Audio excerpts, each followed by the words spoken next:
So shortly after the October 7th massacre of Jews and Westerners by Hamas and the Palestinian Islamic Jihad, Black Lives Matter posted on Twitter an image of a paraglider with a Palestinian flag, a clear reference to the terrorists who attacked a music festival and murdered and raped hundreds of the attendees.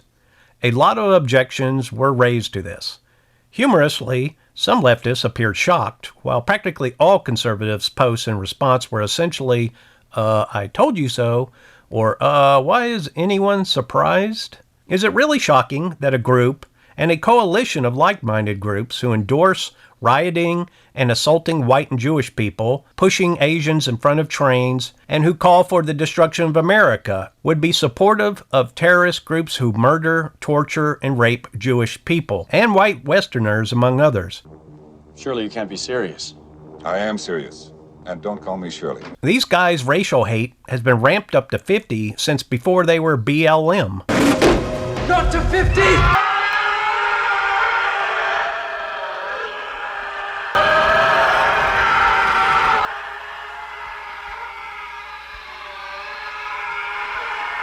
Black Lives Matter is just an amalgamation of groups and sentiments popular in much of black society and culture, in the groups and by the groups which have formed to represent the worst of these ideas and racial hatred, much to the chagrin of arguably most black communities. Communities who have wanted to move on past the obsession with hate, revenge, drug culture, and criminality, but who have been held hostage by an unfortunately very sizable percentage of their demographic. This has been made possible and is encouraged by leftists and Western communists, many of them white, who have found a useful pawn in angry and radicalized black people. They keep them provoked and in their place with use of news media, schooling, and big tech messaging. And when these pawns act out and engage in crime, rioting, and the like, these leftists use their positions to downplay, hide, or deny the patently obvious to the rest of us, reminiscent of the Iraqi army's Baghdad Bob.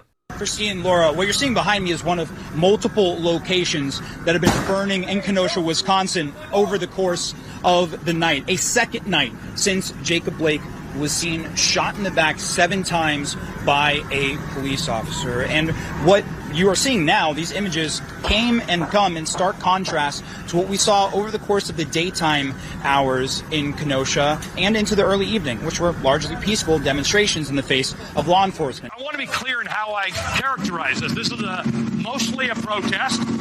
It is not generally speaking unruly, but fires have been started. It is worth pointing out that it has been entirely peaceful, sometimes angry, but entirely peaceful. A few people doing some graffiti.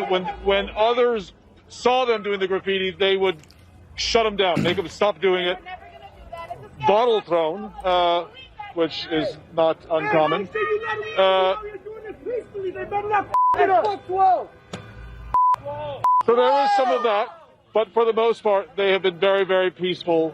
They haven't... Oh, somebody kill me, please! It's hard to say who is worse, the vicious offenders victimizing good citizens or the ones helping feed it. Often, they are one and the same.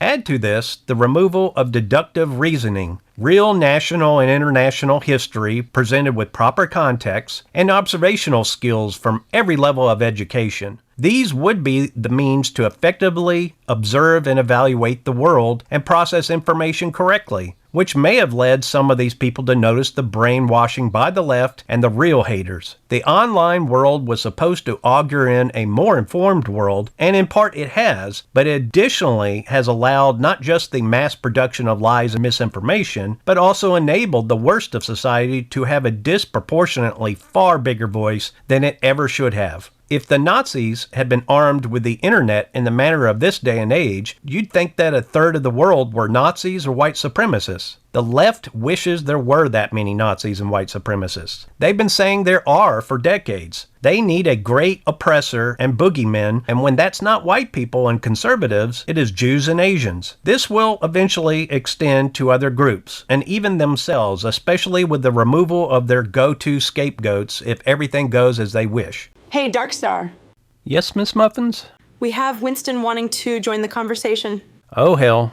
Okay, then. Let him in, I guess. But he's still messed up. You remember you sent him to spy on that re-education center for diversity and tolerance in California? You know, to find out what they are teaching people there. Oh, yeah. Totally forgot. Go ahead. Let him in for a minute. Are you really sure? Yeah, I feel guilty. I did send him there. Hello, sir.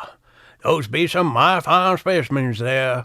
Yes, sir. Mighty fine. Well, look who it is. My associate Winston from the great state of Southern Virginia. That'd be Winston Calvin III, though, sir. My apologies, Winston. You know we try to be casual here on the Darkstar channel. Apology accepted, sir. I was just on my way back to my plantation, that is, my ranch. Caught some of the show and have some thoughts to share. Now, remember what we talked about, Winston. You know how carried away you can get. Yes, sir, I do declare I am a reformed Southern guinea pig. Uh-huh.